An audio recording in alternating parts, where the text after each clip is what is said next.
How does it feel to hear your name called at the NHL draft? It's a surreal moment for sure. I had so many emotions kind of coming into today, and super nervous, and kind of almost happy that it's kind of over with, but um, just so excited to get things started here in Columbus. At the start of the season, you said that your goal for your draft year was for a team to take a flyer on you in a late round.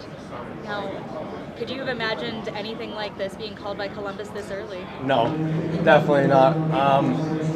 Put a lot of time and hours into my craft this year, and um, had a really strong season, and I definitely wouldn't have thought it would have played out like this. Even a year ago, from now, I was playing midget in Kelowna, so I definitely would not have expected this. That's for sure. What can you tell us about your game and what it brings to the Blue Jackets organization? Yeah, I think I just bring a really calm and cool presence in the net, and you're never gonna wonder if or be nervous if I'm in there. You're always gonna feel good when I'm in there, because I'm just gonna go out there and stop pucks for you. So that's kind of what Columbus is gonna be getting. In the meetings you've had with the scouts over the past few months, is there anything that stuck out where you're like, this could be a landing spot for you? Not really. My meetings were kind of minimal in what we kind of talked about. I mean, I was never really told where or kind of when I was going to be going. They were pretty short talks. I mean, I talked to most of the teams, but I would not have expected this, that's for sure. Just kind of your rise. I was just talking to her about how you kind of started this year as a backup and just kind of took the job. Is that competition something you embrace at the goaltender spot? I mean, just kind of going out there and showing your best on a daily basis? Yeah, for sure. I mean, you always want to be the guy your team's going with, right? You want to be the number one in there, and obviously this year my goaltending partner, it's Austin Elliott in Saskatoon. He's a great goalie, and we battled daily in practice, and just kind of worked our butts off, and I definitely think it made me a better goalie and helped me down the stretch. So. You set a single season franchise record in goals against, save percentage. You helped your team to its first 50-win season since 2011. What did Saskatoon do for your development? They did tons. I think it was great that they sent me back to midget as a 16-year-old. I think that was a smart decision on them.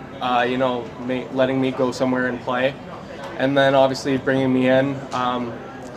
I'll give a shout out to Jeff Harvey, my goalie coach in Saskatoon. He put me right to work, and he's great. I'm super excited to get back there with him and get back to work with him. But he came to practice and put us to work and made me and Ozzy better goalies, and yeah. So I'm just kind of my head's spinning right now. I'm just kind of lost for words, to be honest. You're also kind of coming off the playoff clash of like the century for the WHL against Moose Jaw. What's it going to be like the next time you see Denton Matejchuk now? I didn't even think about that, to be honest. I forgot. I forgot he was with Columbus, to be honest. Yeah, I mean, hopefully there will be something there, and maybe we can talk here at camp coming up or whatnot, or whatever's going on, and try and build a connection. But I kind of forgot he was in Columbus, to be honest. Well, there's going to be a lot of familiar faces from the Dub when you're at Dev Camp. What can you tell us about some of the other guys like Lindstrom who have gone to the Blue Jackets now? Yeah, so me and Lindstrom kind of go back to when we were younger. He's from Chetwynd, BC. I'm from Fort St. John. It's 40 minutes apart. So we played each other growing up quite a few times, and they were never the funnest of matchups. He had a pretty hard shot back then too. So so we kind of go way back, and then a couple years ago, me and him played at Team BC together and won gold at the WHL Cup. So we kind of have a connection there. And then I played against Charlie growing up.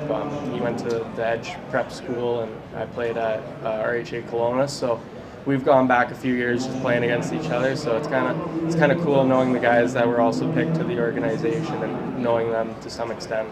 You've also dealt with your fair share of adversity throughout your career. Can you tell us about how you've managed your type 1 diabetes diagnosis with playing hockey at an elite level? Yeah, it's obviously it's definitely a challenge to deal with at times. You know, it's kind of a bit of a roller coaster, but you know, I try my best to stay on top of it. That's all you can really do, and just watch your numbers and that. And the staff in Saskatoon were great this year.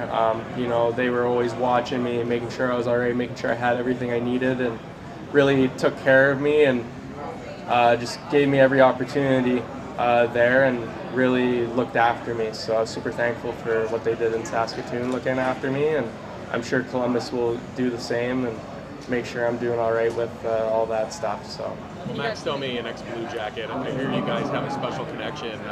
What is that relationship? I mean, he was the first guy I started looking up to. Right away they told me his name, and I was like, all right, you know, I can do this. I can, you know, continue my dreams of playing in the NHL with type 1 diabetes. And this year, actually, he signed a photo for my dad, just telling me to keep working, and you know, everything was kind of going to pay off. So that was pretty cool of him to do for me.